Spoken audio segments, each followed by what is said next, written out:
प्रभु यीशु मसीह के मीठे और मधुर नाम में आप सभी को प्रेज लॉर्ड, जय मसीह की। आज हम एक ऐसे विषय के अंदर में समझेंगे, जानेंगे, सीखेंगे धन, रुपया, करेंसी, मनी। और मैं बचपन से देखता आ रहा हूँ, जब मनुष्य के पास में ज्यादा धन होता है तो उसका ज्यादा आदर होता है। मनुष्य के पास में गैजेट्स होते हैं, महंगे महंगे फोन, महंगी महंगी गाड़ियां, अच्छा बड़ा घर, बंगला उसके पास होता है, उसका ज्यादा आदर होता है।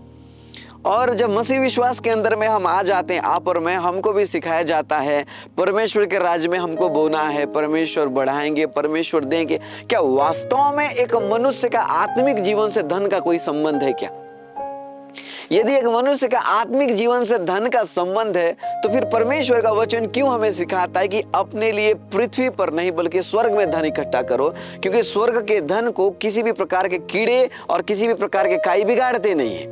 तो मेरे प्रियो, आज आपको ये बात को समझना पड़ेगा कि आपका स्पिरिचुअल लाइफ में पैसे का कितना बड़ा योगदान है।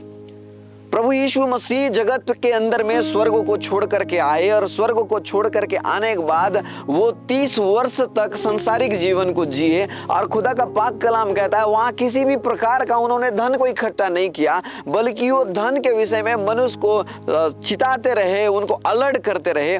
और वो जब बपतिस्मा लिए, बपतिस्मा लेने के बाद प्रभु यीशु मसीह का पहला प्रचार ये था कि मन फिराओ क्योंकि स्वर्ग का राज्य निकट है। आज आपको ये बात को बहुत अच्छे से समझना पड़ेगा कि आप मसीह जीवन के अंदर में जो आए हैं, विश्वास के द्वारा वचन पढ़ रहे हैं, प्रार्थना कर रहे हैं, उपवास कर रहे हैं, इसका आपका सीधे आत्मिक जीवन से एक संबंध है, और धन का आत्मिक जीवन से कोई संबंध नहीं है। आपका स्पिरिचुअल लाइफ को ग्रो करने के लिए धन किसी भी प्रकार का सहायता नहीं करता है।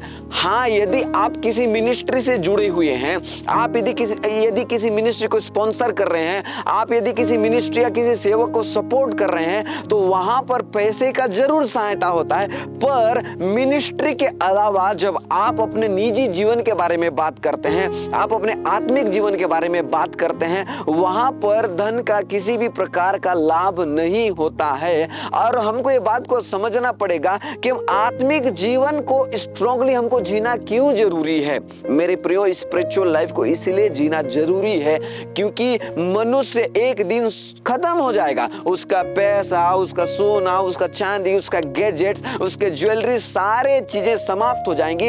याद रखें, धन का जरूरत आपको तब तक है जब तक ये शरीर, ये काया आपके साथ है। और जिस दिन ये काया खत्म हो गया, जिस दिन ये शरीर ढेर हो गया, उस दिन धन का कोई लाभ ही नहीं है। तो अब वचन क्या कहता है? मैं तुम्हारे लिए स्वर्ग में जगह तैयार करने के लिए जाता हूं और मैं तुमको वापस लेने के लिए आऊंगा। इसका मतलब यह है कि ये शरीर जो है वो पुनरुत्थान के दिन में, यदि आप आत्मिक हो तो उठेगा और आप खुदा के साथ में जाएंगे, और वहां पर पैसा काम में नहीं आएगा। वहां पर काम में क्या आएगा? आपने जो मसीह के साथ जीवन को बिताया है। तो सिंपली मैं आपके एक बात को परिभाषित कर देता हूं, क्या पैसा हमारे आत्मिक जीवन को मजबूत करता है? क्या करेंसी, क्या धन हमारे आत्मिक जीवन को मजबूत करता है? बिल्कुल भी नहीं। आपको पता है अधिकतम परिवार में झगड़ा होने के पीछे का कारण क्या है? पैसा, संपत्ति।